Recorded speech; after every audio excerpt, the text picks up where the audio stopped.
Good morning, this is Howard of AV Transfers UK. It's Friday morning, it's 10:22 and I haven't done enough exercise. Oh my lord. What are we doing? Well, I'm just doing some R&D this morning. I'm always doing R&D because that's the kind of guy I am. I'm a sugar, you might say.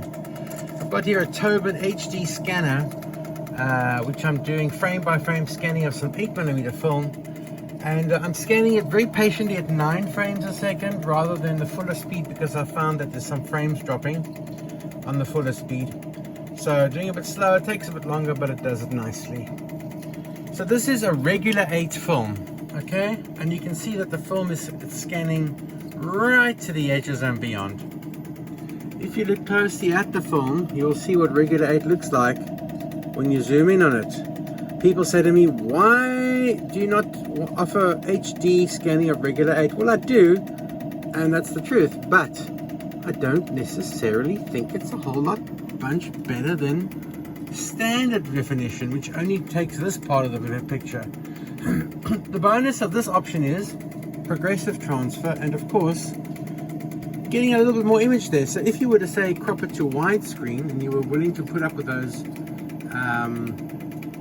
sprockets, you get a much more widescreeny image, and that I believe is the Acropolis in Greece. And now you're probably saying, oh, why am I scanning this person's films and showing it on YouTube? Because it's data protection. Yes, that's true, but this is one of my wife's films, so guess what, I have the clearance to do it.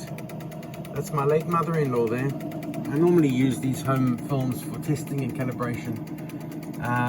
But yeah, there we go. That's today's little test. So from our studio to your home or wherever you are, looking at these thinking, I should have my films done. Why should you choose AV Transfers? Well, because I'm just obsessed with these things. I don't just do them for a living, I do them as a passion. And look at that, that's pretty awesome. Interestingly enough, people often say to me before I finish this, oh, why, you didn't get the hair. There was a hair in the gate. There was a hair in the gate. And the truth is, there are hairs in the gate.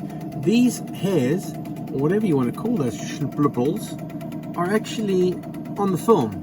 The camera had those contaminations in it. So what we would normally do is just crop them out like that. Check.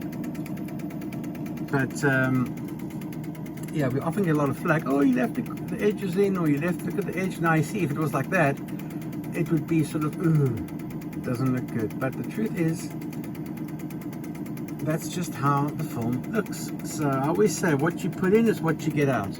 Often people put high definition films on their websites as an explanation of what they do or their results, but they don't tell you they're normally 16mm. This is an 8mm picture, which if you consider the size of the frame, it's tiny. It's absolutely tiny. There it is there. So yeah, that's a pretty good image from that. Okay, Howard saying ciao for now.